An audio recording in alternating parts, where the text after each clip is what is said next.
¿Está bien? Ya, ahora hacemos un repaso que es como una lupa para que pongan el ojo en lo más importante, pero si ustedes no leen los textos, se les va a dificultar responder. ¿Está bien?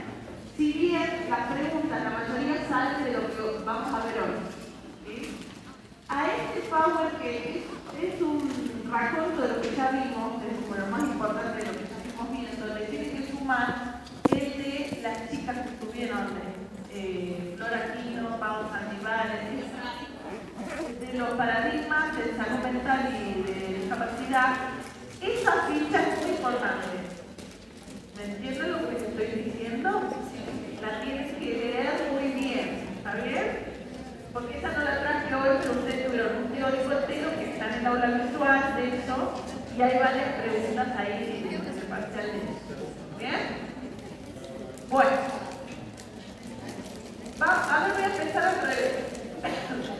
No me importa que sea técnico, pero díganme qué idea tienen sobre la psicología clínica y sobre la historia de la psicología clínica. ¿Qué me pueden decir? ¿Cómo surge? Alguien que haya leído lo puede compartir, o alguien que tenga alguna idea que le haya quedado, así lo vamos construyendo.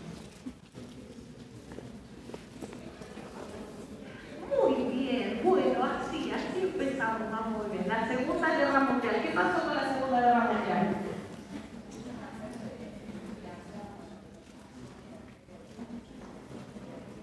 Ajá. Bien. Más que experimentación, la Segunda Guerra Mundial, y esto tiene total transversalidad en las tres unidades, que es cómo impacta lo social cómo impacta dentro de la psicología clínica, cómo se va desarrollando la psicología clínica según las problemáticas sociales que estamos ocurriendo. A ver, y ahora no porque van a pasar el parcial, pero después, pues, usted tiene que ponerse a pensar cómo nos está influyendo este contexto actual social en la psicología clínica. Y lo van a ver cuando se reciban, ¿no? La gente, después de la pandemia, demanda muchísimo la psicología clínica. Ustedes van a egresar y van a tener las agendas llenas, ¿no? Pero el tema es cómo voy a enfrentar yo esa cantidad de trabajo y esa complejidad. Entonces, ¿qué les quiero decir con esto? Que el contexto social cambió. Cuando nosotros egresábamos, hasta que teníamos un paciente, pasaban años, hasta que se conocían, trabajaban gratis, yo recién, y ustedes van a egresar y van a tener pacientes. Es un cambio social.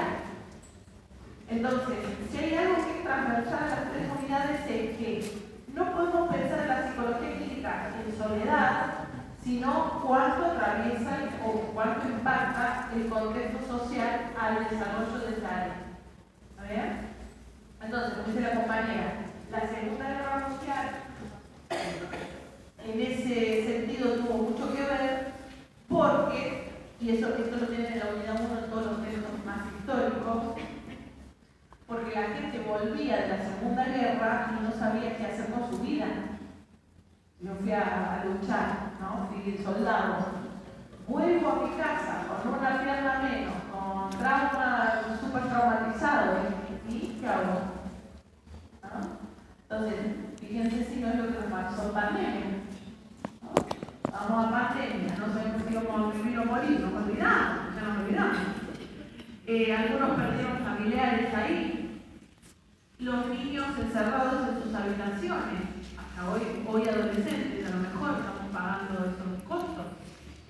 ¿Se entiende? Entonces, en ese contexto de la Segunda Guerra, la psicología clínica empieza a ser más psicométrica, ¿no? Empieza todo el tema de la evaluación.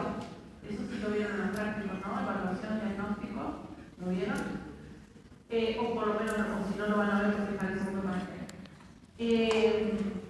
Empieza a evaluarse a la personalidad o a las personas para ver dónde se iban a insertar en la sociedad o cómo se iban a reinsertar luego de todo el tema de la guerra.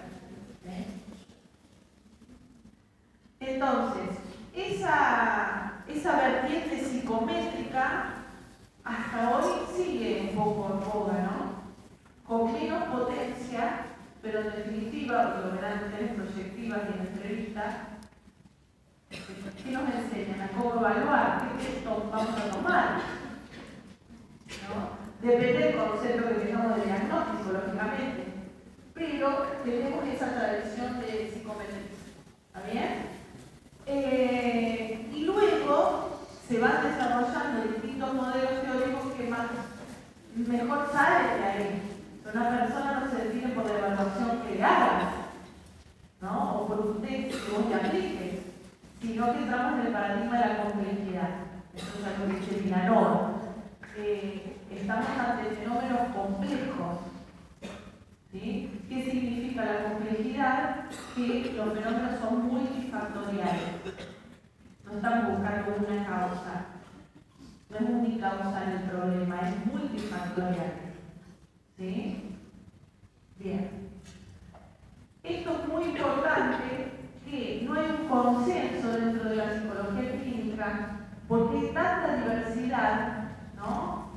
Dice, la psicología clínica se fundamenta en una pluridiversidad de pensamientos, en una diversidad de teorías. Por eso las dificultades para definir el objeto de estudio.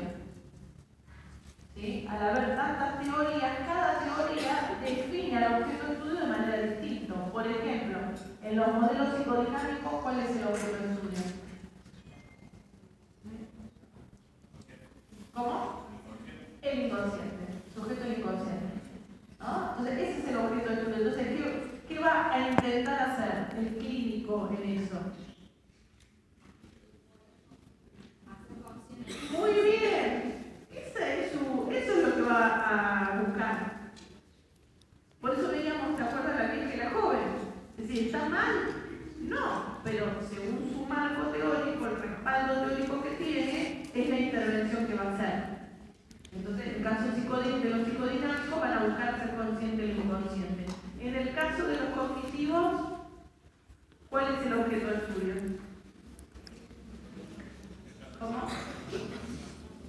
Más fuerte los que hablan. ¿Alguien está? Las estructuras cognitivas, pero por ejemplo, memoria, aprendizaje, las cogniciones. ¿Cómo genera la persona esas cogniciones que son las que lo enferman, entre comillas? ¿Sí?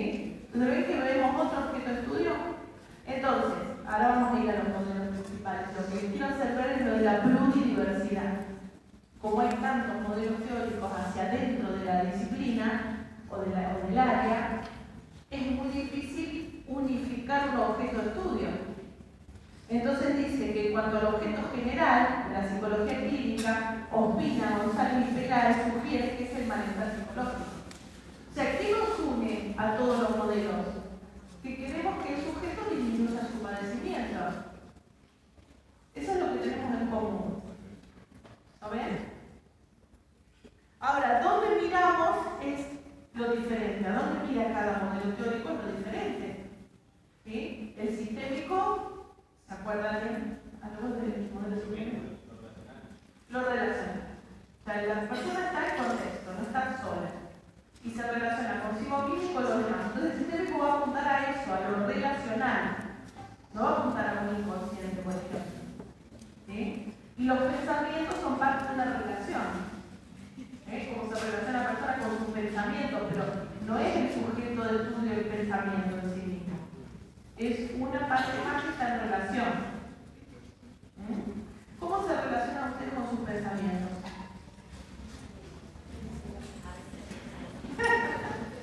A veces bien, a veces mal. Esto no sé si se lo dije acá, pero había un libro de una neuropsicóloga que decía que el 80% del día estamos pensando cosas negativas sobre nosotros mismos. Fuertísimo. Como decir, ay, no llegué a hacer esto, no llegué tarde al otro, no llegué tarde al otro, qué mal que hice otro. Y entonces esa relación con esos pensamientos lo que genera es una frustración tremenda, un cansancio, una frustración, ¿no? ¿Sentir culpa?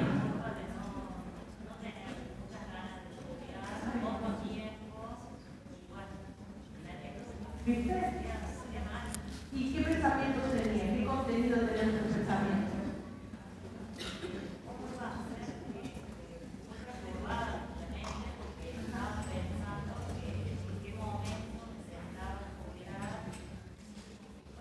¿Viste?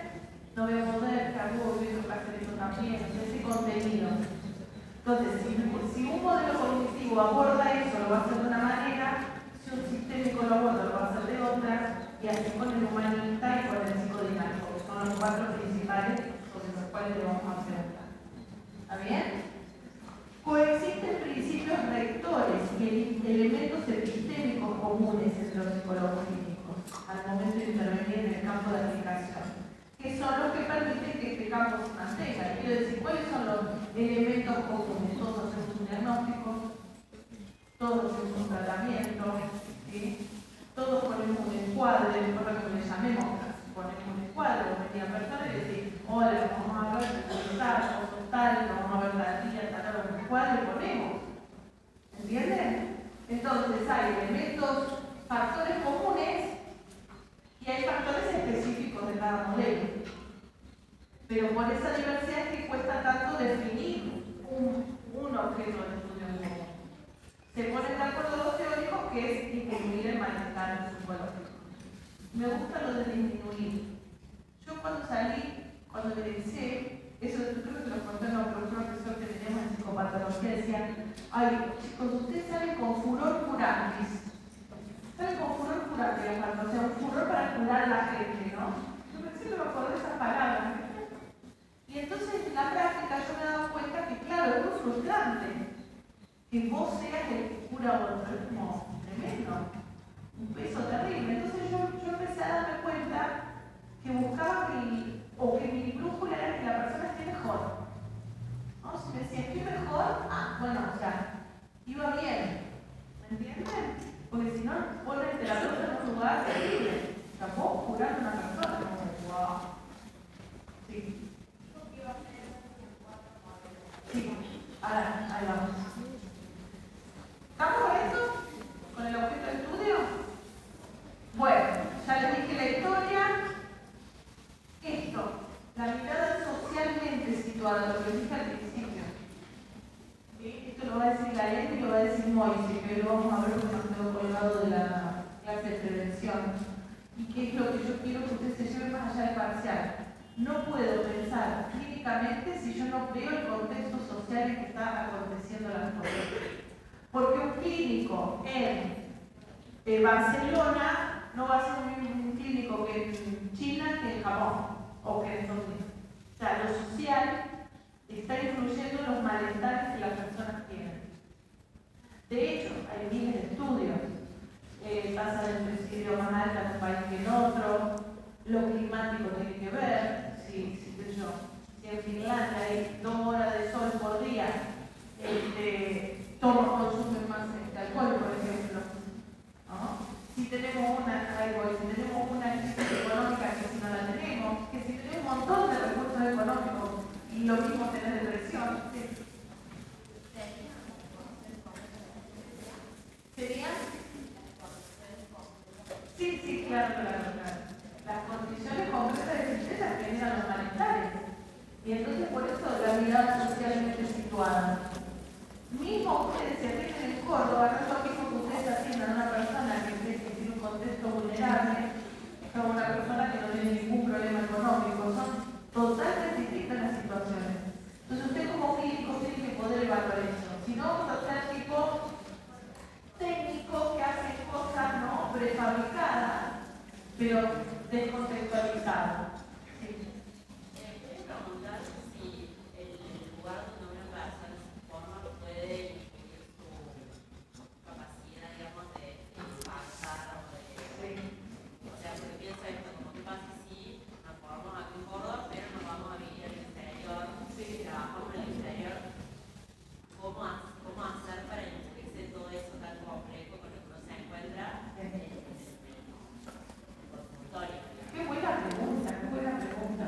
Por empezar, nuestra formación es espectacular.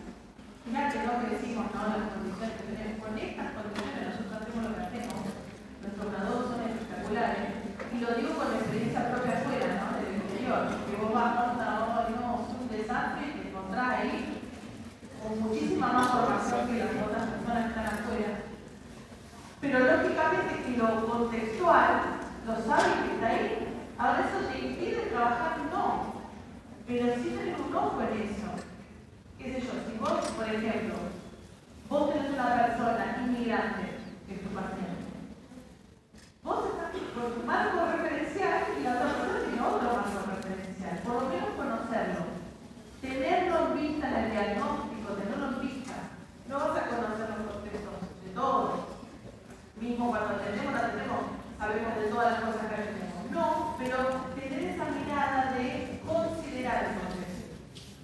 Bien. Por ejemplo, yo homologué el título de España, ¿no? En su momento cuando ingresé me fue aquí de España y puso homologar el título. Para eso tenía que rendir 6 materias. Ahora creo que se puede homologar, hay otra ley ahora. Me parece que es directo ahora. Así que el que pueda hágalo, porque entre medio había que hacer un máster para poder homologarlo y tenía 8.000 euros. Entre medio. Yo justo llegué cuando no, pero tenía que rendir materias. Claro, las materias eran nada que ver con lo que nosotros leemos acá. Yo, ¿qué es esto? O sea, no sé, mucho más cognitivo, por ejemplo, que nosotros cognitivo veíamos un poco, ¿no? Y como ajeno, a mí me resultaba ajeno, era todo, obviamente español, los autores, todo. Entonces digo, no es que no vayas a poder hacerlo, sino que tenés que tener en cuenta que esto está jugando. Esto está jugando. En las consultas también, vos tenías pacientes que vinieron por otros problemas y pasa a primer plano ahora lo económico, por ejemplo. Nuestro trabajo no alcanza, es decir, la situación económica no es el motivo de consulta por el cual vino. Sí. Si uno tiene una emergencia, quiere tener pacientes que son, por ejemplo, de España, Sí. también tiene que homologar el título acá. No. Lo online no está regulado. O sea, que hay un montón de gente que atiende online en el extranjero sin tener que estar matriculado acá. O sea, vos tu matrícula es de acá. Pero online podés atender a gente de afuera. La mayoría de pacientes que tenemos son de afuera. En Australia, por ejemplo, hacen un montón de trabajo. Australia no tiene sistema de salud mental.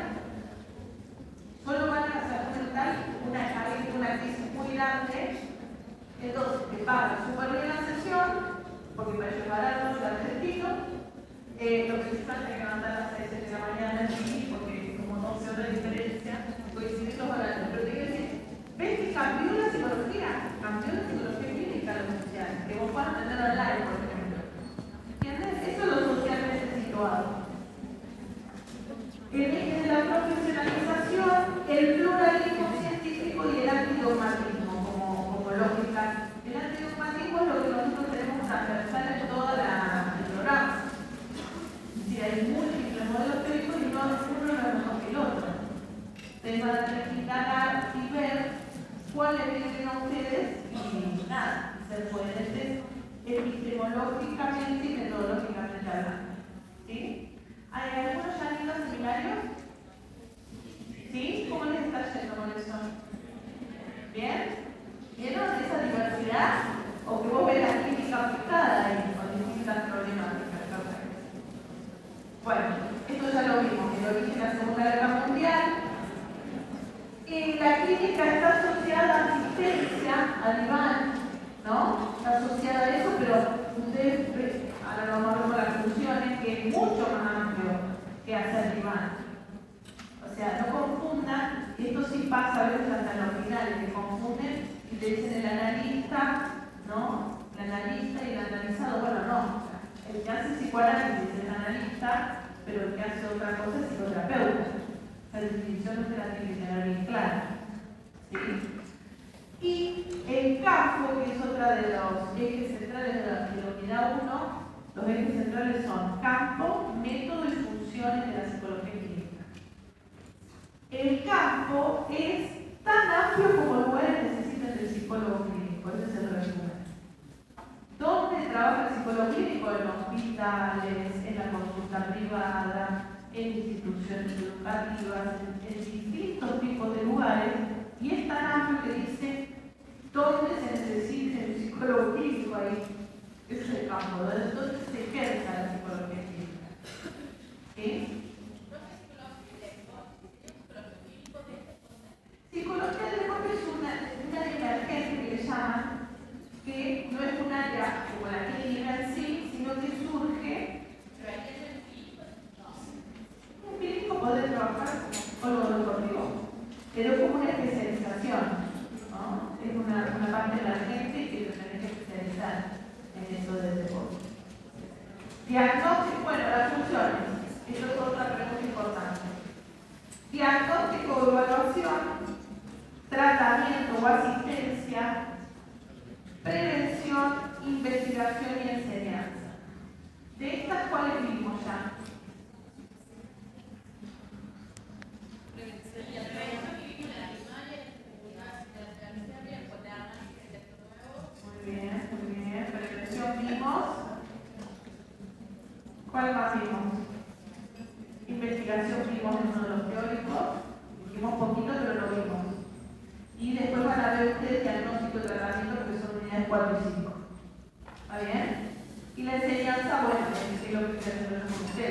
esa es la función de enseñanza, transmitir la psicología clínica. Si son profesores, están haciendo función de enseñanza.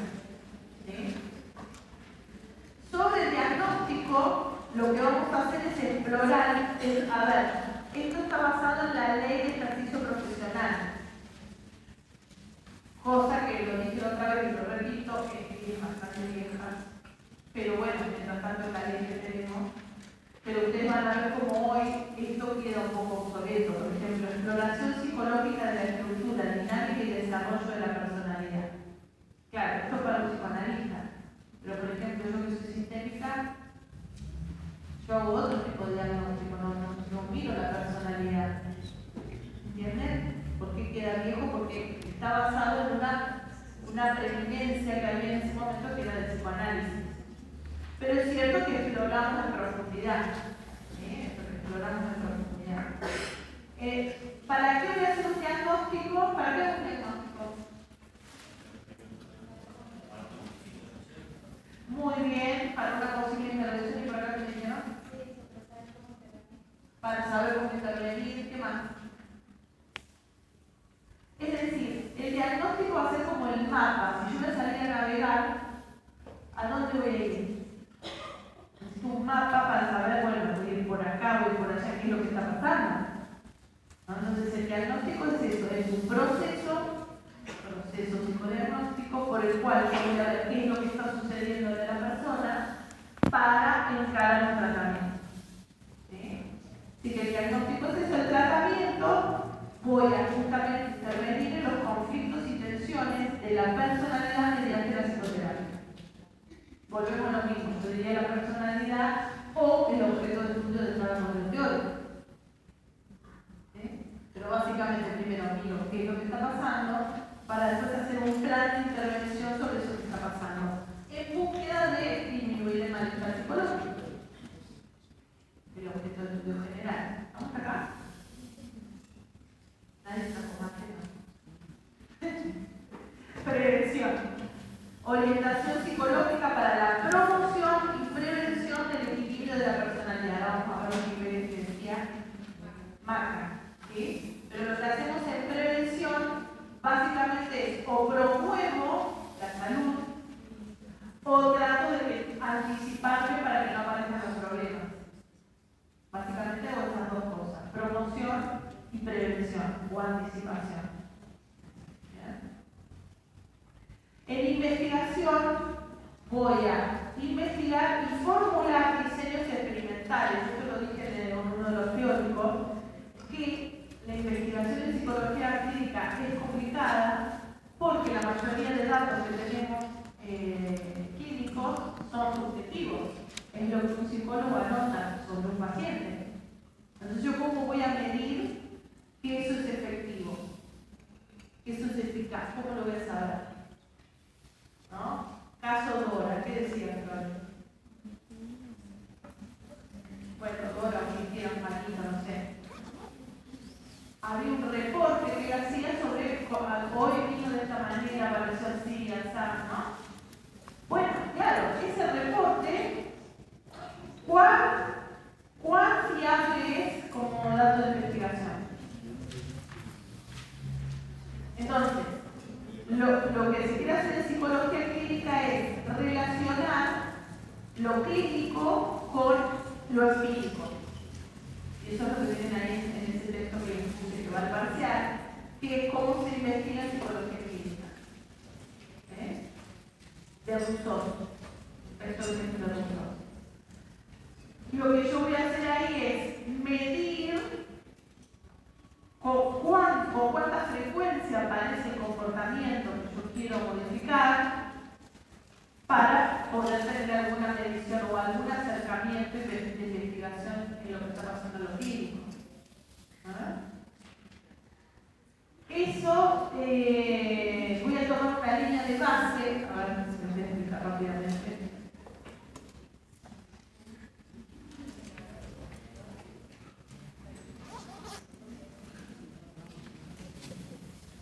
Si yo tengo un problema, vamos a poner, el paciente tiene un problema, ¿qué problema quiere que sea?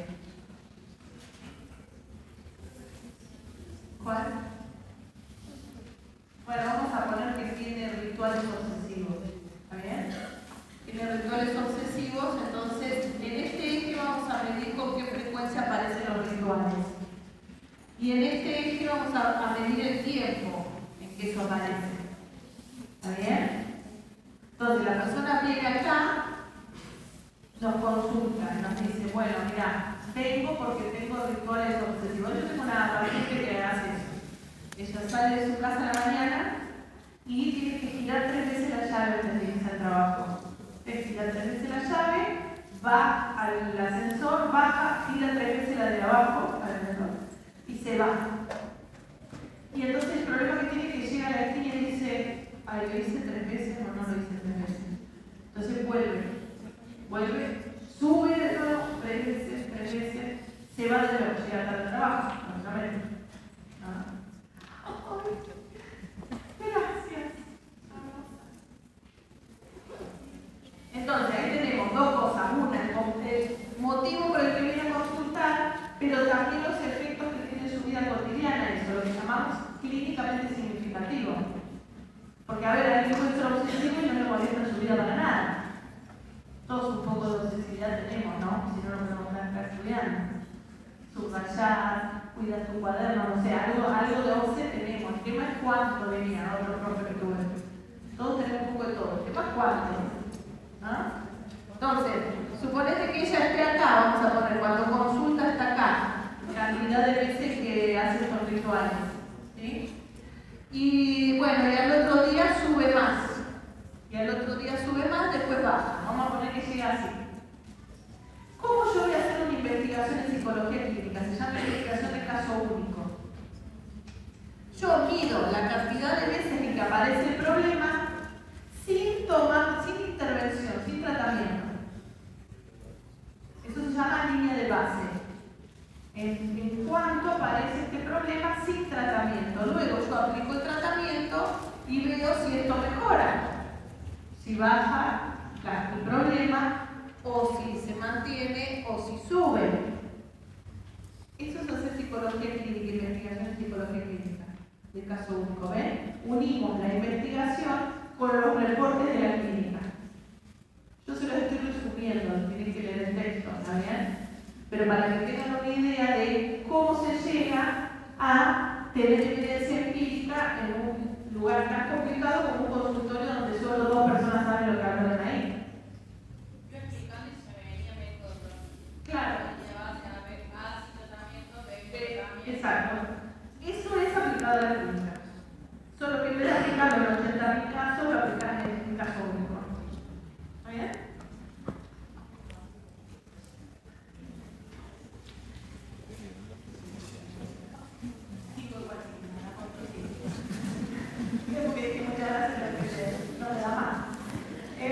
Pues, y la enseñanza o las actividades que con el mismo objetivo requieren el uso de instrumentos y técnicas estrictamente psicológicas. Es decir, en todo lugar donde se forme a psicólogos clínicos se está ejerciendo la función de enseñanza. ¿Está bien? Esas son las 5 funciones que ustedes tienen que saber, principales. Volvemos. ¿Cuáles eran?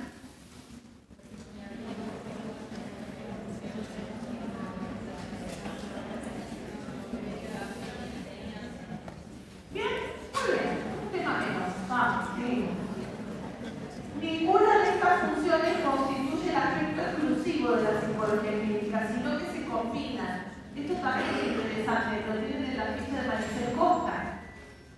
Que las funciones no son estancas, entonces yo solo hago diagnóstico o yo solo hago tratamiento. No, se combinan, no puedo hacer tratamiento sin un diagnóstico. Y mismo si estoy atendiendo a una persona, a lo mejor estoy haciendo prevención. Hice un diagnóstico, estoy haciendo un tratamiento y a lo mejor puedo hacer prevención antes de que aparezca otro problema. Entonces, en la misma clínica yo estoy haciendo 3 funciones a la vez. En simultáneo, ¿se entiende? Epicuro plantea que la delimitación de las funciones resulta borrosa, por tanto propone un continuo para entender el sufrimiento psicológico. ¿Qué quiere decir? No, yo solo hago investigación en psicología clínica. Bueno, mira, para hacer investigación hay que hacer diagnóstico. Si no, ¿cómo vamos a ver estos datos? ¿No? Si haces investigación en psicología clínica, el diagnóstico y el tratamiento a la vez le estás haciendo prevención. Y enseñanza es la única que sí puede ir por fuera. Usted puede ser profe de psicología y son profes nomás. No hacen ni diagnóstico ni tratamiento, ¿sí? Ese continuo que dice Cheburba va desde el malestar emocional hasta los padecimientos mentales, ¿sí? Y en el medio, las dificultades adaptativas. ¿Qué quiere decir esto? Que no todas las personas que los vengan a consultar van a tener un trastorno mental. No todas las personas. Puede tener una dificultad adaptativa una persona, es decir, cambió de trabajo y no se adapta a ese trabajo, no le va. O es papá, mamá y no puede asumir esa función. Tiene un trastorno mental, una dificultad adaptativa. Eso va a pasar. Pero si se trata, puede mejorar. ¿Sí? Luego, hay gente que puede tener un malestar emocional nomás. O un malestar, yo digo malestar emocional. Un bloqueo ¿A dónde hay?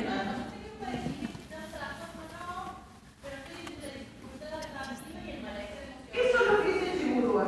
Eso que decimos, estoy entre acá y allá. Dice, son borrosas los límites. Porque puede estar entre acá y allá. O sea, decir, puede ser un bloqueo en un primer momento, que le da un malestar, luego no va a otro examen, no sé, una dificultad para rendir, luego deja la carrera o, no sé, o ya le trauma. ¿Entendés? Y por eso dice que es un continuo, exactamente, ese es un buen ejemplo. ¿Está bien? Pero miren cómo tendemos a querer meter en alguno de los lugares. Y es este movimiento que hiciste vos. No, lo meto acá, en padecimiento. Luego, una persona puede venir con un padecimiento y se mueve con el tratamiento. Si no, no tenemos esperanza, imagínense. ¿Para qué trabajaríamos? Entonces, la esperanza es, la persona viene con un problemón y acá en este espacio terapéutico podemos hacer que mueva. ¿No? Que tenga malestar, pero pueda convivir con eso. Incluso con los padecimientos mentales, ¿no? Digo porque muchas veces como, bueno, total, ya tienes el padecimiento y esto ya está, ¿no? Puede tener calidad de vida, puede mejorar sus relaciones, bueno, un montón de cosas que se pueden hacer ahí. ¿Vamos acá? Cuéntenme cómo van. Aparte cansados.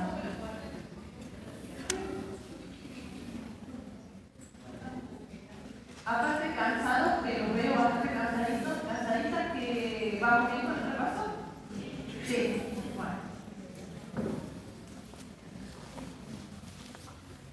bueno, la ley de salud mental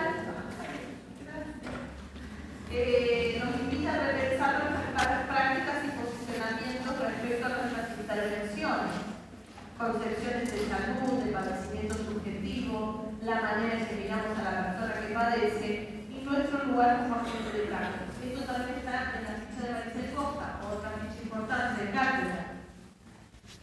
Muchas de las preguntas salen de las fichas de cátedra, porque yo doy mucho valor a lo que producen los profes. Eso por eso lo estoy diciendo, no lean los otros textos, lean los que preguntan los otros textos también. Pero las fichas son muy importantes. Y en la 1, en la 2 creo que están, perdón, en la 2, la de Maricel Costa y la de las chicas que estuvieron acá, son centrales. ¿Sí? Pero lo que nos invita a la ley de salud mental es eso, a repensar nuestras prácticas, es decir, yo desde qué lado estoy mirando a esa persona. ¿Sí? Es un caso, pero no sé si hago tiempo a decírselo, sí, cuento un caso rápido y lo vamos viendo. Resulta que hace un tiempo, el año pasado, me llama una pareja que es argentina, pero está viviendo en Estados Unidos. Y me cuenta cosas de su hijo, ¿no? Su hijo que está en el jardín de infancia. Bueno, ustedes saben que yo me dedico a las discapacidades. Entonces me llaman por eso en realidad. Que están viendo cosas que ellos les llaman la atención del niño, etc. Entonces yo el año pasado les digo, miren, no lo conozco, pero por todo lo que cuenta, prácticamente estoy segura que tienen las capacidades. Bueno, pero pues una discapacidad también, no, puede ser porque no lo conozco. Usted va a tener que hacer una evaluación de eso, pero por estos indicadores me dan la impresión de que tienen las capacidades. Efectivamente, se llaman este año, te pedimos una sesión de orientación. No, yo no hago tratamiento porque es una sesión de orientación. Y viene un informe detallado de Estados Unidos, impecable, o sea, la evaluación espectacular, le tomaron esto, tomaron lo otro, tomaron lo otro, todo en inglés obviamente, y donde dice que tiene la capacidad. Entonces ella me decía, pero vos prácticamente fuiste una bruja. Pero vos cómo sabías que era. Sí, no, bruja, ojalá, la bruja no, me levanté 6 años estudiando posgrado, postdoctorado en la toma del coche, y se reían porque le había dado en el clavo, ¿no? Pero esto de en qué lugar lo voy a poner, porque ellos lo querían poner en el lugar de discapacidad. No, pero lo raro no es por alta capacidad, es porque seguro tiene un problema, ¿no? Entonces, a esto se refiere la ley de salud mental cuando dice repensemos nuestras prácticas, porque yo puedo fortalecer ese lugar donde ponen a este niño, o puedo trabajar para que lo saquen de ahí. ¿Me entienden? Y no tiene que ver con el diagnóstico va por un lado y el lugar donde se pone la persona va por otro. ¿Sí? ¿En qué lugar están puestos ustedes en su familia? ¡Oh! Vale, me dando material para mi terapeuta, ¿no? Piensen, todos tenemos un lugar en la familia asignado. ¿Sí? La psicóloga, entonces cuando se puede enojar.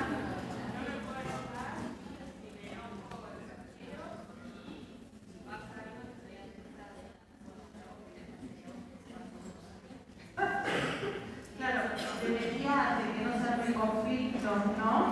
Pero aparte, como vos sos psicóloga, no podés enojarte, vos que debes estar tu estudio de psicología tal cosa, ¿viste? Estamos puestos en un lugar que, para nosotros que somos psicólogos, nos incluyo, estoy incluyendo en esto, lo vemos, o a veces lo vemos, pero para las otras personas es invisible ese lugar. Ejemplo, vos que sos tan aplicada con el estudio, nunca nos trajiste un problema, nunca nuestro hermano que mira el dolor de cabeza que no trae a María, me dicen así. ¿No? ¿Alguien detecta el lugar en el que está puesto? Levante la mano que lo vio. Ah, bueno, no tanto. Otros van a ir pensando. Hay un lugar asignado. Entonces, digo, parte del trabajo que tenemos es correr a las personas del lugar de patologización. Eso nos dice la ley de salud mental, más o menos. Por eso es tan importante para nosotros ese eje. Despatologizar. Una persona puede tener una dificultad adaptativa, puede tener malestar, y no por eso la tiene que ser puesta en un lugar de patología. ¿Entiendes? Eso es cambiar la forma de mirar. ¿Bien? Bueno, muy bien. Entonces, para terminar con lo importante de la 1, tenemos ¿qué es un modelo teórico? Esto pregunta al final también, no solo el parcial, sino al final, ¿no? Usted tiene que saber definir qué es un modelo teórico y cuáles son los pasos principales. ¿Bien? ¿Qué es un modelo teórico? Una estructura conceptual que sugiere un marco de ideas para poder sistematizar un conjunto de observaciones. Es decir, yo observo lo que viene a la clínica, pero lo voy a sistematizar en base a la teoría que tengo de respaldo. No es que observo y eso está todo desordenado, lo miro según la teoría que tengo. ¿Me entienden? Por eso es importante que ustedes indaguen en los distintos modelos teóricos y cuando elijan uno, que no hace falta que sea ya, porque a veces están angustiados porque todavía no saben si van a ser, no sé, lacanianos, sistémicos, bla. ¿Qué sé yo? Cuando les salga, cuando puedan. Pero lo cierto es que ese modelo que elijan es el marco referencial para mirar el problema psicológico que tienen enfrente. Ordena, es un ordenador el marco teórico. Los modelos teóricos son un conjunto de supuestos que guían al psicólogo clínico en su práctica. Te van a tener supuestos teóricos y cuando viene la persona y le trae el problema, ahí usted su práctica va a estar guiada por esa teoría. Por esa teoría y esa técnica. ¿Entendieron acá?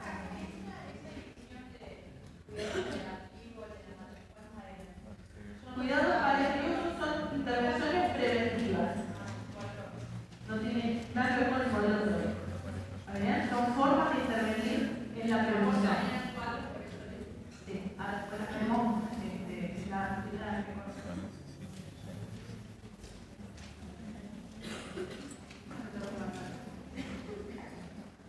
Bien.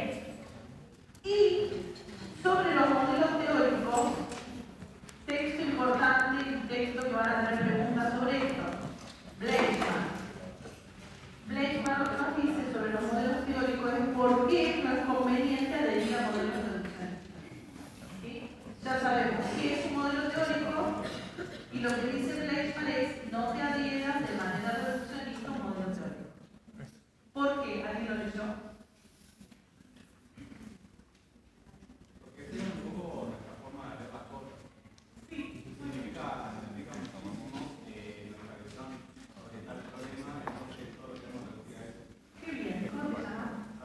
Ramiro, me alegraste el corazón. Muy bien, muy bien. ¿Alguien más leyó? Bueno, Ramiro, sí, un puntito ahí.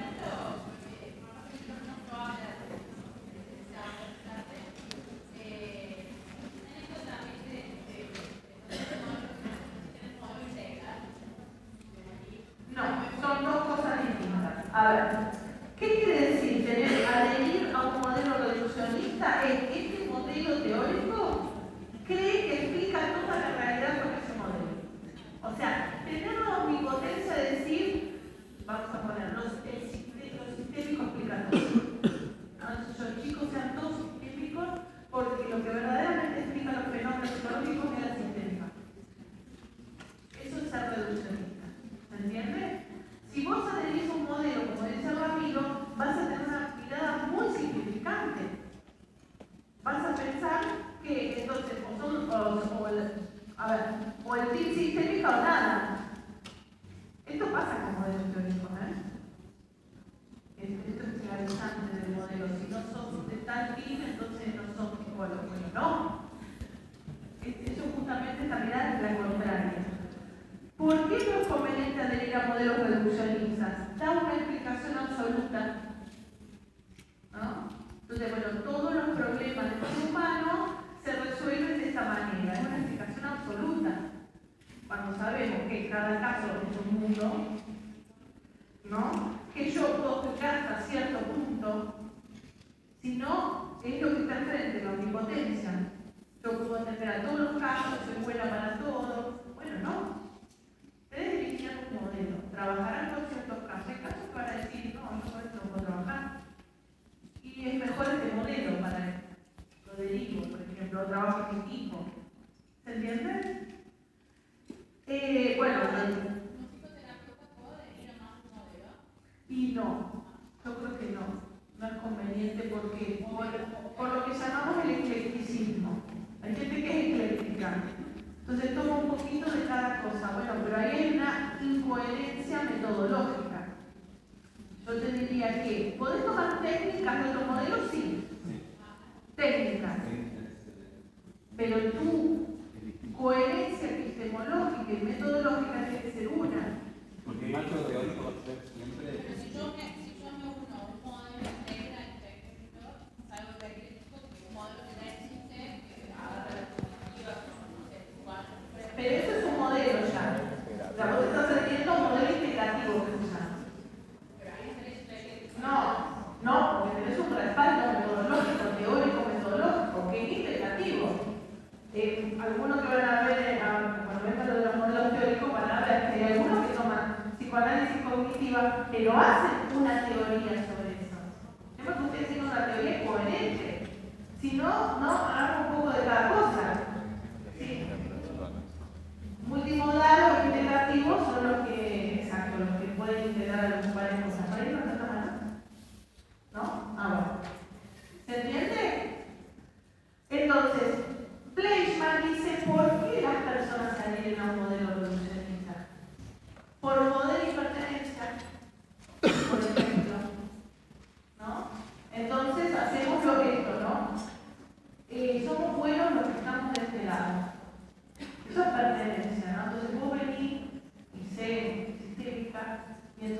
buena, tiene valor lo que vamos a hacer, es poder y pertenencia.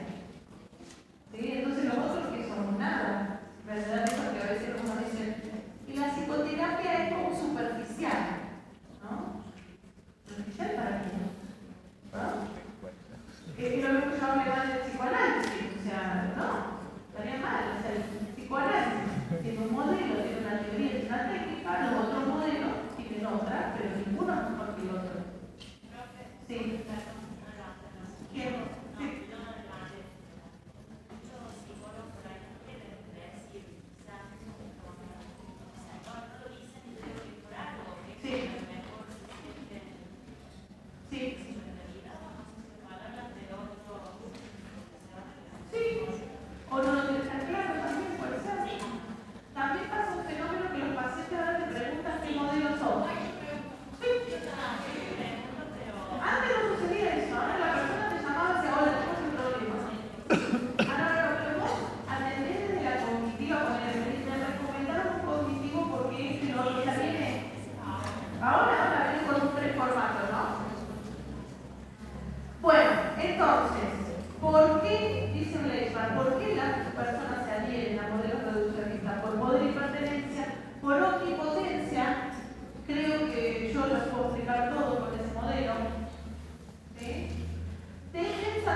Para la complejidad que significa el sufrimiento y el dolor, ¿no?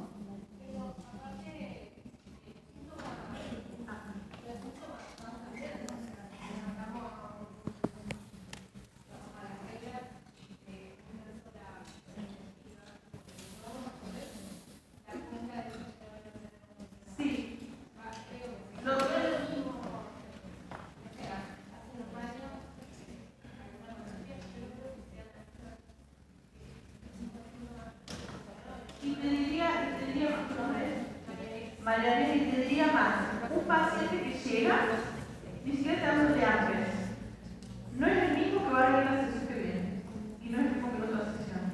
Y adentro de la sesión cambia. Se te queman los libros. Por eso dice que hacemos esto. Nos adherimos a un modelo reduccionista porque se nos queman los libros. ¿Se entiende? El ser humano es tan dinámico, por suerte. Hay una autora que dice los diagnósticos en la infancia se escriben con lápiz. Es brillante, ¿por qué? Porque ¿por qué yo voy a poner una foto que hago en un momento, un diagnóstico, un niño que mañana, que hoy estaba cansado, que vino sin comer, que no sé todo lo que le pasó en ese momento, y mañana es otro niño? Y yo soy otra terapeuta mañana, ¿no? Entonces, lo que tenemos que poder tolerar es la incertidumbre. Si ustedes trabajan hoy, empiezan a trabajar en sus terapias o no en sus terapias, la incertidumbre, ustedes van a trabajar mejor que nosotros. Porque lo que no toleramos es la incertidumbre de, ay, esta mujer se va de acá, ¿qué va a hacer? ¿No? Este niño no va a mejorar y no tengo más novedades. Eso no es sencillo, es muy complejo trabajar con todo eso.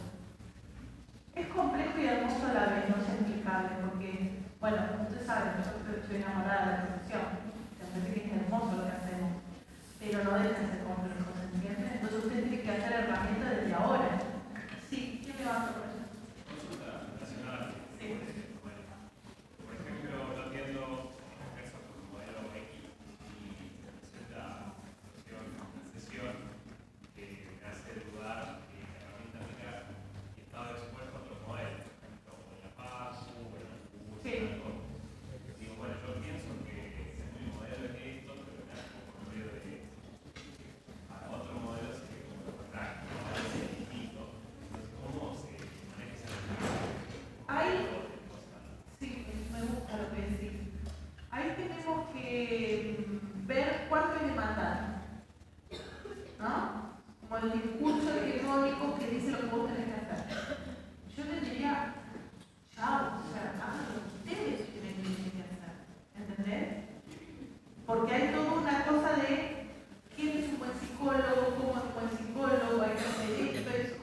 así fuera como... ese otro modelo si yo no estoy ejerciendo nada. Sí, claro, si vos quisieras ejercerlo, vamos a poner, me interesa formar un perfil, lo que dice Maca, en psicología deportiva. Y no, pero a mí en la facu me dijeron que tenía que hacer tal cosa. Indagás acá, vas y explorás. A ver qué onda hacer psicólogo deportivo. Pueden decir no. ¿Se entiende? Pero que ustedes tengan esa libertad. Yo creo que ustedes de libertad son mucho mejores que reproduciendo cuestiones hegemónicas. Sí.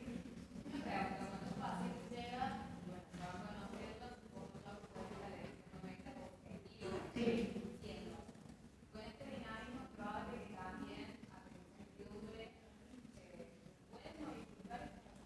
Sí, totalmente, se modifican totalmente los objetivos por la misma dinamismo y complejidad de la persona. Es lo que te digo, la persona viene por ahí, vengo porque, no sé, me insulté a mi jefe, nunca me pasó que hice tal cosa.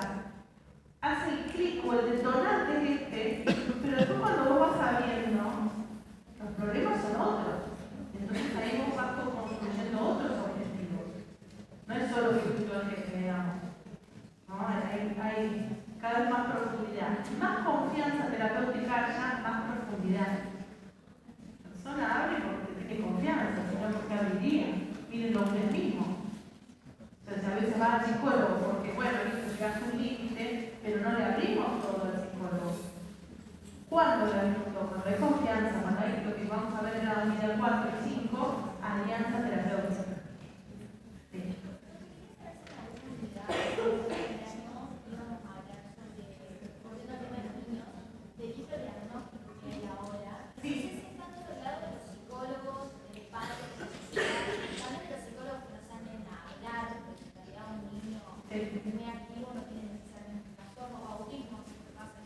Muchísimo. Es muy interesante cómo pasa y cómo no se habla. Sí, eso lo vamos a ver en el día 4 con diagnóstico. Y parte de eso es lo de la despatologización. Lo que está en la 3 como despatologización en la 2 es parte de lo que a vos te interesa. Y más con el diagnóstico puntualmente. Hay sobrediagnóstico de muchas cosas.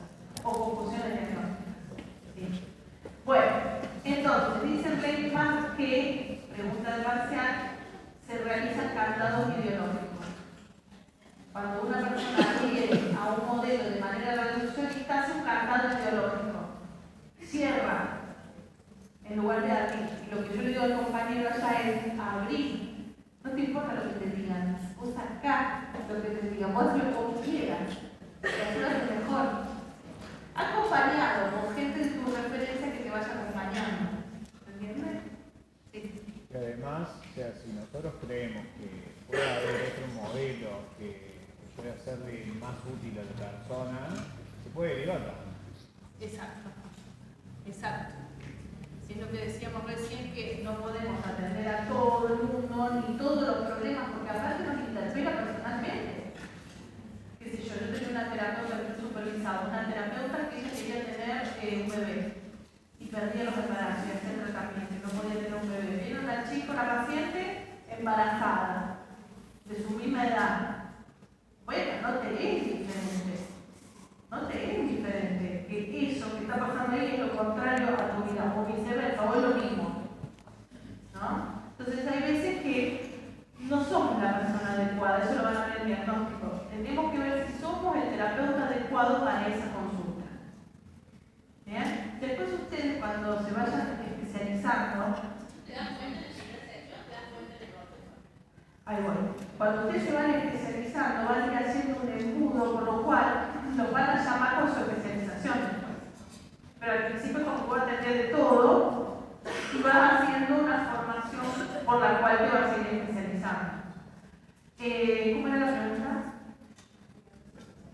Si te das cuenta en la primera De que si sos la persona indicada, a veces en la primera sesión y a veces no. Entonces, para eso es el proceso diagnóstico. Te tomas unas sesiones, no solo para ver qué le está pasando a la persona, sino para ver si efectivamente vas a ser la mejor persona para este caso. ¿Está bien? Bueno, muy bien. Sí.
el concepto que nosotros tenemos de universo es hasta donde llega nuestra mirada. Sea un telescopio, sea, ¿no? Ahora, eso no es todo. ¿Se entiende? La inmensidad, lo que hace el modelo teórico es recortar, que es lo que estás diciendo vos. En más o en menos, todos recortamos la realidad, porque si no nos volveríamos totalmente desquiciados. Si vos tenés que verlo todo el tiempo, ¿ha visto esa película todo el tiempo en todas partes? La voy a ver de nuevo. Esa. Es como todo el tiempo en todas partes. No, hacemos un recorte en realidad. Ahora, lo que intentamos es que este recorte sea lo más amplio posible, con la amplitud. Entonces, la voy a preguntar, ¿cómo hacemos para que nos guste la complejidad? Yo trabajaría en la evitación. Lo que hacemos es evitar la complejidad, por eso no nos acercamos. Entonces, trabajar la evitación y trabajar los miedos que te da acercarte a la complejidad. Da miedo, da temor, no lo voy a saber hacer, todo esto que me importa, no lo voy a saber hacer. Por eso me adhiero a un modelo de logística, porque quiero de alguna manera resguardarme de tanta inmensidad. Pero ustedes no están acá por nada. 4 años, uno no está acá sentado 4 años por nada. ¿Sí? A ustedes les atrapa la inmensidad. Lo que tienen que tener es herramientas para abordarla de la mejor manera posible. ¿Sí? Yo creo que también la importancia está no solamente en el modelo, sino en la actitud de uno ante el modelo. Esa es la actitud reduccionista. Yo creo que ese modelo me va a explicar todo, absolutamente todo, y la respuesta que tiene ese modelo. Ahora, si yo puedo reconocer, por más de que, no sé, a mí me encanta el psicoanálisis. Yo reconozco que hay un montón de cosas que el psicoanálisis no puede resolver, y hay un montón de problemáticas que tal vez es mucho mejor utilizar otro modelo. Eso es que no se reducciona. La posición o la relación que tengamos con ese modelo. Sobre todo en el mismo ejercer, ¿no? Cómo trabajar y limitarse a complejizar lo que viene. Es cuestión de que uno se pare, ¿no? En poder abrirse en general a que el que tiene un motivo de consulta proviene ya, pero también nos quedamos en nuestro ejercicio, en la reducción, no vamos a poder mucho más. Bien. Sirve mucho tener colegas de otros modelos. Sirve. Sí, claro. rodearse de gente de otros modelos. Claro, totalmente. Bueno, vamos con lo más importante, los 4 modelos principales. Ficha de Cristina González. ¿Sí? Cristina González, que es la escritora de esta cátedra, hizo 2 fichas. Una habla sobre investigación y otra sobre modelos teóricos. Las 2 son importantes. ¿Sí? Modelos, y habla de 4 modelos principales. Además de dar la definición, habla de 4 modelos principales. Psicodinámicos, que son todos los que conoce usted como psicoanálisis en primer lugar, pero son todos los de base psicoanalítica. ¿Sí? Lo principal del modelo psicodinámico es el conflicto intrapsíquico. ¿Sí? El psiquismo está constituido de tal manera que hay instancias que entran en conflicto. Por lo tanto, eso trae síntomas. ¿Está bien? Esto ustedes ya han visto bastante en la carrera, ¿no? Bien. Puntos de vista topográfico, dinámico, económico, genético y cultural. Freud acá el desarrollo freudiano y del yo. Es decir, todo lo que tenga base psicoanalítica entra en lo psicodinámico. Lo principal es que trabajan con el inconsciente, ¿sí? Y que hay un conflicto intrapsíquico. Luego, los modelos humanistas, lo tienen en el texto de Roger sobre todo, énfasis en la autorrealización y el desarrollo del potencial humano. O sea, los humanistas de base creen que el ser humano de por sí tiene un potencial para autorregularse y autosanarse, si quiere. ¿Sí? Para autorrealizarse. Y que los problemas que tenemos se deben a mandatos, prejuicios, ¿no? Que nos van aplastando y nos van alejando de lo que nosotros queremos hacer. Miremoslo en nuestra propia vida. Si alguno quería, que no sé, ser bailarina clásica, por decirlo, tocar el tambor, no sé, y cómo nos fuimos alejando de esa autorrealización. ¿Por qué? Porque la imagen es la que nos da la sociedad. En este caso, padre, madre o cuidadores son los primeros mandatos que tenemos. ¿Qué sé yo? Tener personas que han hecho la carrera entera de medicina y no quieren ser médicos. Hicieron con sus padres, querían, con la familia, ¿no? Entonces, para el humanista, esa persona se aleja de su autorrealización, ¿sí?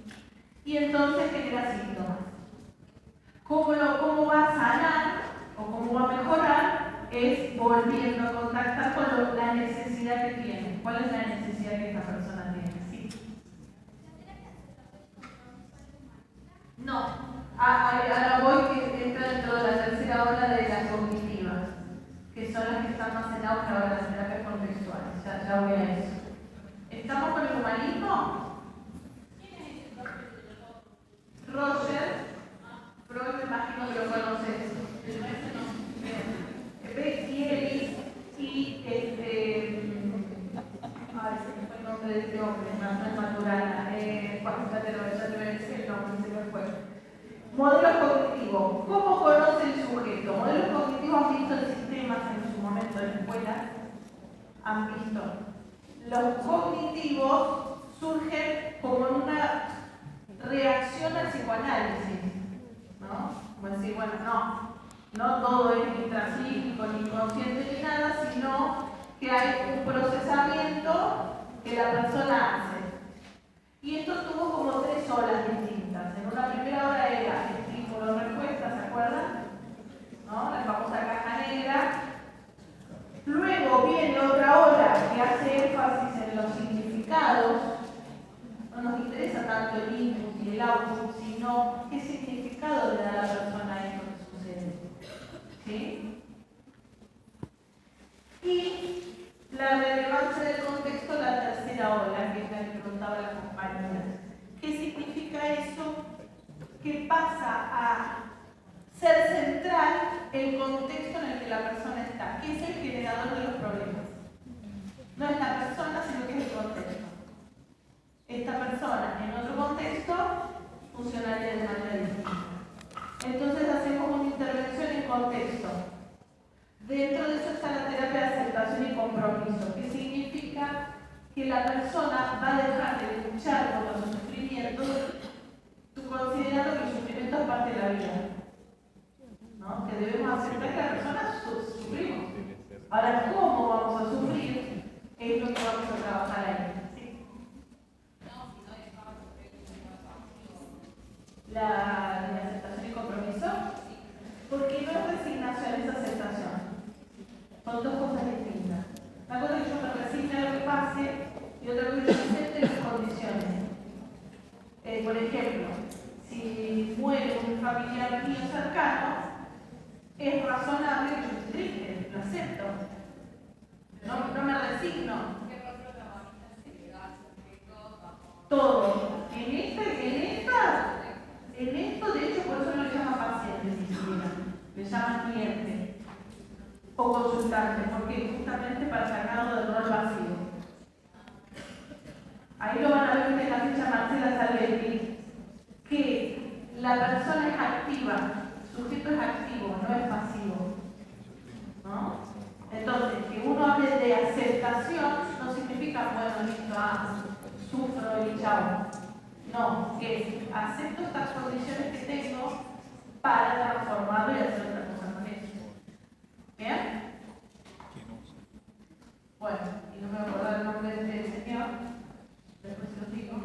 Estudia el sujeto, estudia el sujeto tanto miembro de sistemas interaccionales que explican las conductas. Y dentro de la sistémica hay distintas escuelas. ¿Sí? La sistémica surge desde un hospital psiquiátrico, ¿no? Entonces los médicos y los psicólogos veían que las personas con trastornos mentales funcionaban distintos si venían a visitarle la mamá que el papá, por ejemplo. Y decís, ¿cómo? Pero si tienen el mismo problema, ¿por qué funciona distinto? O hacía líos si venía uno, o lloraba si venía el otro. Y entonces ahí empiezan a aplicar la teoría sistémica, que no viene de la psicología, a los procesos psicoterapéuticos. Y entonces tiene que ver con cómo funciona la persona en su contexto relacional. Y ahí es donde hacen las intervenciones, en las interrelaciones.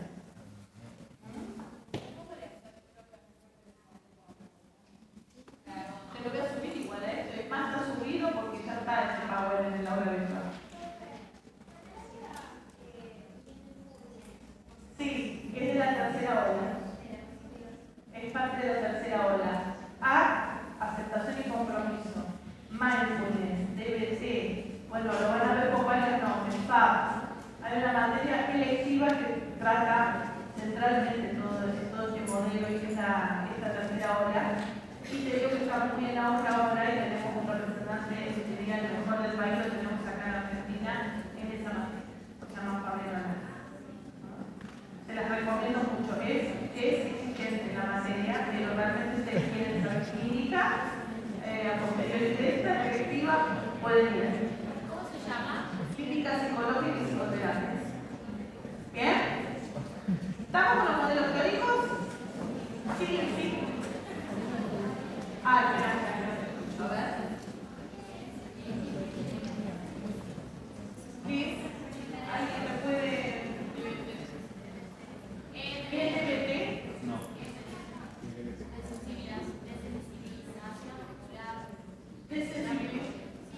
EMDR. Bueno, no tiene que ver con la tercera ola, ¿no? Un poquito más fuerte, pues antes tiene que ver con EMDR. Es una terapia que se enfoca se trabaja trauma, generalmente trabaja trauma, y lo que intenta es desensibilizar del trauma a través de algunos ejercicios que apuntan a los circuitos cerebrales, ¿no? Como que cerebralmente queda algo trabado, lo digo así nomás, o sea, no técnicamente, queda algo trabado en la persona, por lo cual se reproduce el trauma y a través de esa técnica desensibiliza. ¿Sí? Pero no todos, a ver, la evidencia que hay, a no todo el mundo le conforma, ¿no? Como una evidencia empírica fuerte, y no tiene que ver con los modelos, teóricos que estamos viendo. Sería bastante... Sí, Yo hice terapia de sí. y la verdad que a mí no me sirvió para nada. Vuelvo a agarrar un palito de batería, me tocaba la batería en la cabeza y decía, ¿cómo te sentís ahora? Igual. Vieron que Freud decía que empezaba tocando la frente de una persona, eso de la sujeción, ¿no? Entonces, bueno, no tiene suficiente evidencia empírica aún. Ojo, hay gente que ha funcionado y complementa con otro tipo de terapia a veces. Pero yo les diría, y esto para todos, ustedes cuando se matriculen, la matrícula es su nombre, su prestigio, la matrícula. Entonces, nosotros tenemos que aplicar técnicas psicológicas que estén avaladas o empíricamente avaladas.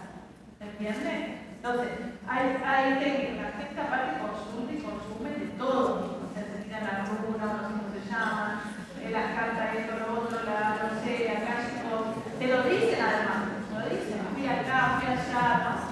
Entonces, a ver, ¿cuál es la diferencia de un psicólogo con alguien que hace terapias alternativas? Toda la formación que ustedes tienen y el aval del Ministerio de Educación para ejercer, luego la matrícula del colegio de psicólogos, ¿se entiende?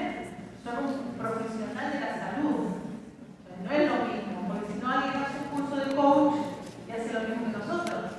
Y miren ustedes lo que están preparando para ser responsable para el posicionamiento ético frente a los consultantes. Sí.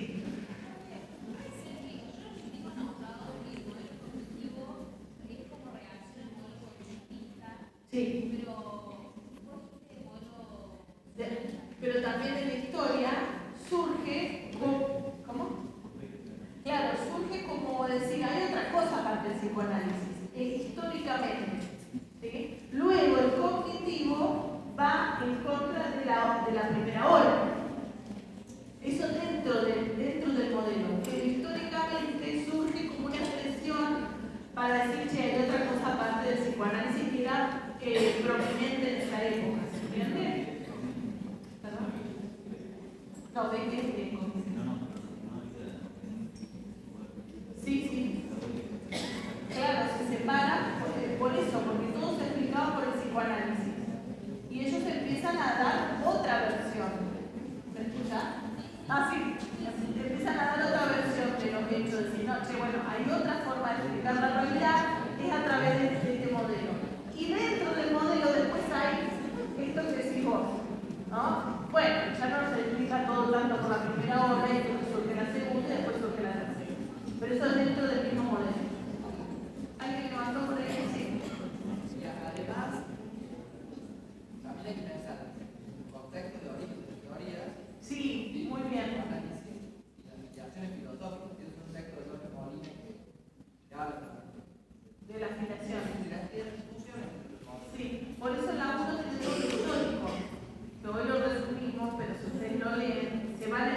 también.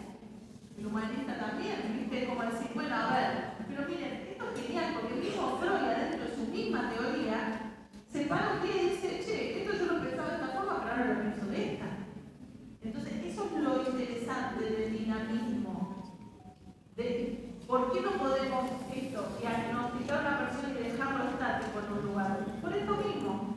Porque hoy revisamos esta práctica y decimos, y esto no se explica tanto por acá, o esto no doy tanta explicación, o tanta, como te puedo decir, abarcar esta realidad de esta manera. ¿Entiendes? Entonces, ese dinámico y esa revisión es constante, y está bien que sea así. ¿Alguien más quiere levantar la mano? Bueno, pasamos entonces al último tema, que es la unidad 3. Esto lo vimos,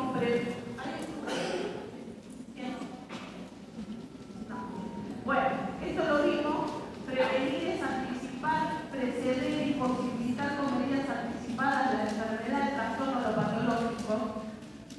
Pero no quiero que se vayan sin los conceptos de Mois y de Galente, anoten, porque eso hay varias preguntas sobre eso me parece. Entonces, prevenimos cuando anticipamos el surgimiento de problemáticas no deseadas en un individuo, grupo o comunidad. ¿Sí? Realizar un abordaje preventivo y promover la salud integral teniendo en cuenta las distintas áreas y ámbitos. ¿Sí? Realizamos un abordaje preventivo o promovemos la salud mental. Promoción y prevención no es lo mismo. Yo promuevo la salud, quiere decir no hay problemas o patologías. Promuevo, amplifico la salud. Esa es una cosa. Y otra cosa es prevenir que aparezca una problemática. ¿Entienden la diferencia? Bien. Eso dice, lo tiene en la ficha de tal gente. Gentes con plural. La salud individual es intrínsecamente ligada a la salud del grupo que pertenece. ¿Ven cómo es transversal lo de no individualizado? El individuo se va a enfermar, entre comillas, también por las condiciones del grupo al que pertenece.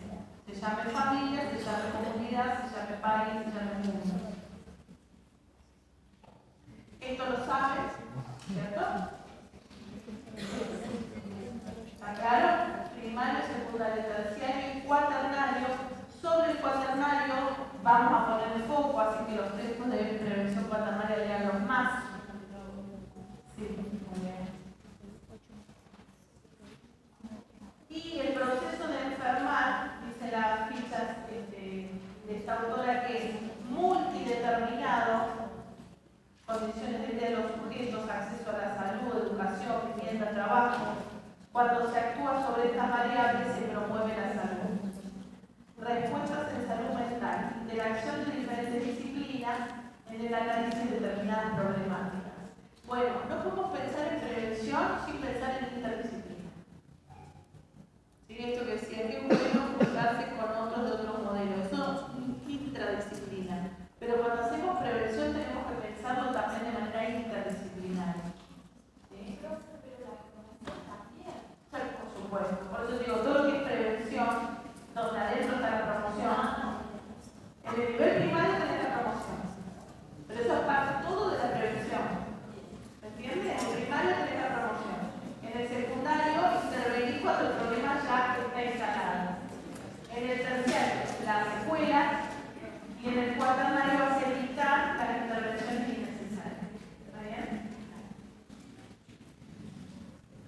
Y esto que lo tienen en la unidad 2, en la ficha de las chicas que vinieron, de las profes, salud mental como derecho. Los programas de salud mental deben diseñarse con la comunidad y no para la comunidad, desde el lugar de saber poder. Es decir, yo voy y les digo, voy a tener este problema, entonces vamos a hacer esto. No, es con, no para, sino que yo con la comunidad tengo que construir políticas de salud mental para mejorar los problemas sociales. ¿Sí?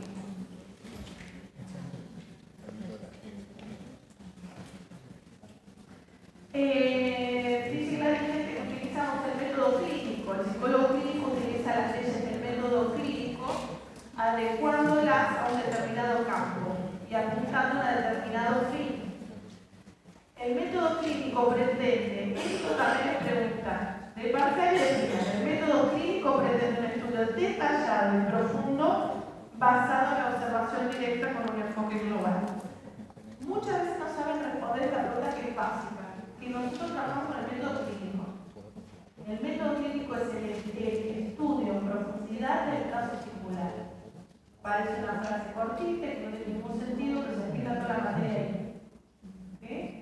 Ustedes me van a llamar para intervenir en un caso singular que ustedes van a estudiar en profundidad. Si no estudian en profundidad no van a poder dar cuenta. Lo mismo pasa si viene un paciente de consulta.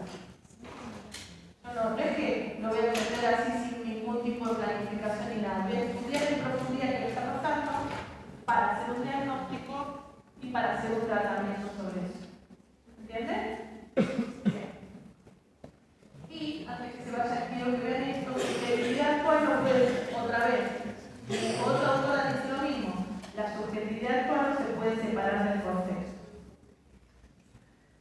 Esto es muy importante. Gallente habla sobre el contexto que hay síntomas sociales. Hay síntomas sociales. Por ejemplo, ¿cuál es el síntoma social de nuestra época? Ansiedad del sueño, bien. Ansiedad y depresión, estrés. ¿Cómo? Problema de atención podría ser un síntoma de época. Burnout, fragmentación, individualización, ¿no? Esto de cada uno por su lado. Y otra cosa que aparece mucho en redes, que es... También. Pero más que nada es la violencia, los discursos de odio, la violencia en las redes. Eso es un síntoma de época. Porque antes, como no había redes, no se manifestaba de esta manera. El hate, famoso hate. Eso es un síntoma de época, por ejemplo. ¿Ah? Entonces, Gallente, miren de qué época ya decía que hay síntomas sociales. Por tanto, deben construirse indicadores clínicos sociales, no individuales. Ciertos fenómenos de la vida social parecen tener la misma organización que un síntoma clínico. ¿Estoy fuera de hora? ¿Está bien? Ah, muy bien.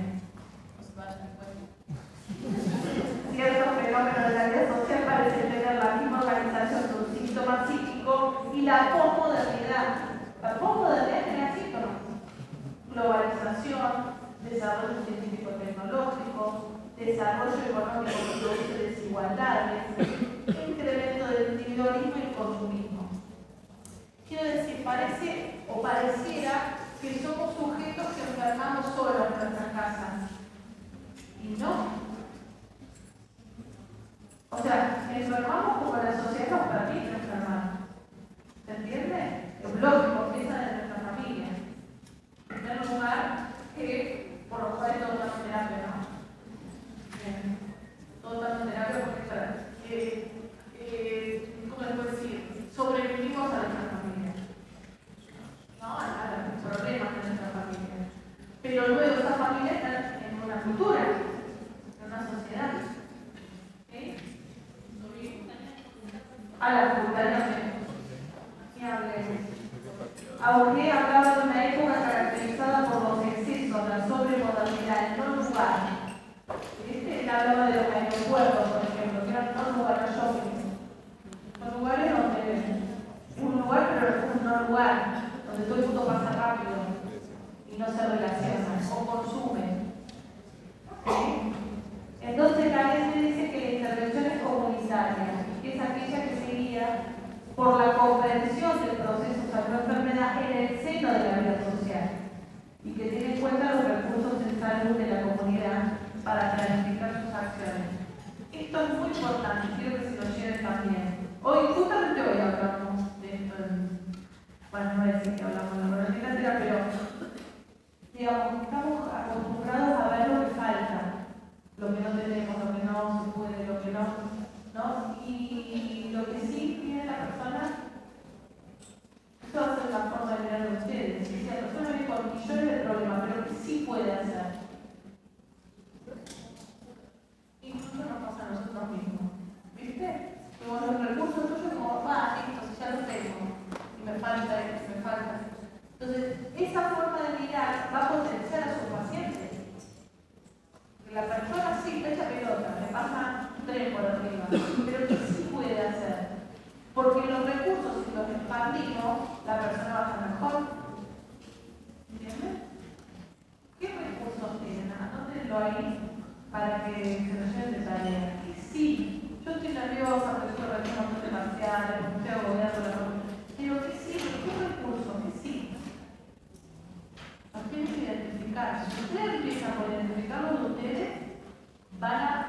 poder ayudar a sus pacientes que también los vean.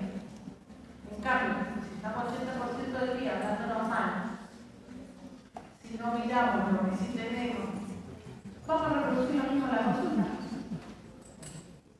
¿Está bien? Bueno. Esto, muy importante. Moise habla de conceptos clave: población vulnerable, donde hay pobreza y marginación; institución como productora de subjetividad. Miren lo que está diciendo acá. La institución produce subjetividad. La familia y la escuela son las primeras instituciones en las que estamos.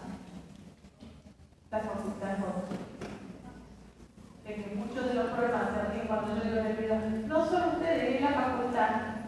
Es esto. ¿Qué estamos haciendo como facultad? Estamos generando malestar, o hay algo que no se está haciendo, por lo cual estamos sufriendo. Es teórico. ¿Bien? Movimientos en interjuego dialéctico, lo instituido y lo instituyente. Ahí entra los compañeros, ¿no? Lo instituido. Tenés que hacer esto y tenés que hacer este modelo. Bueno, no sé. Lo mejor que ustedes pueden meter ahí es una pregunta. No sé. Puede ser, no puede ser, lo pregunto. Ustedes se tienen que preguntar, miren, hasta del pobre más grande que ustedes consideren en psicología, no sé quién será, la persona referente para ustedes más divina de psicología, ustedes tienen que preguntarse si lo que les dicen me va, no me suena, no. ¿Está? Agencia, pues si yo esto lo acepto una parte, no acepto, pensamiento crítico. Poder y autoridad, forma de estructurar y organizar la vida social; la violencia como resultado de una relación desigual de poder; y la participación, que permite la distribución del poder y limita las actitudes autoritarias. Todo eso teórico está implicado en nuestra facultad. Mírenlo. Con esos mismos ítems. La distribución del poder, si se permite participar o no, ¿sí? La desigualdad que genera violencia, la desigualdad genera violencia. Esto que decía, si la facultad de psicología está tercera en elección y tiene 11 en presupuesto, esa desigualdad genera violencia. ¿Entienden cómo se puede aplicar a cualquier institución de uso teórico? Y lo que podemos mirar en nuestras propias vidas también. Bueno, creo que hasta acá llegamos. Memoria colectiva, muy importante. La reconstrucción de la memoria colectiva debe estar presente en toda propuesta preventiva. Es decir, ustedes llegan, los llaman a un colegio, hacen una intervención preventiva. Memoria colectiva. ¿Qué hizo antes? ¿Qué pasó? La historia del problema. No pueden hacer una intervención sin contexto. ¿Bien? Bueno, las 4 intervenciones preventivas entiendo que todos las vieron en las comisiones. ¿Cuáles son?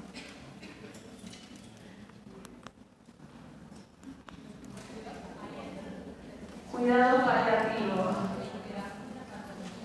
Maternidad.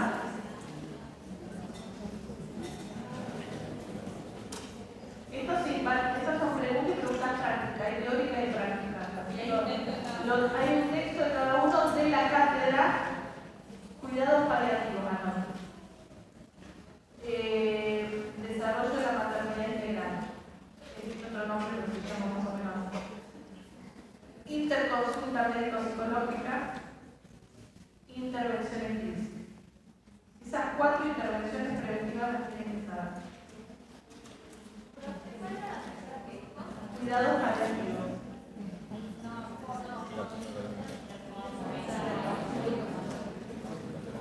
Preparación para la maternidad, ¿no se llama así? Preparación integral de la maternidad. Antes se llamaba psicoprofilaxis obstétrica, cambiamos en donde es intervenciones en la maternidad. Veo que no las han visto, les aviso que hay preguntas, lean esas 4 fichas. Consejería también, pero no está en las comisiones de prácticos, ¿sí? Me parece que no estaba en el programa que las veían en las comisiones de prácticos. Estaban las 4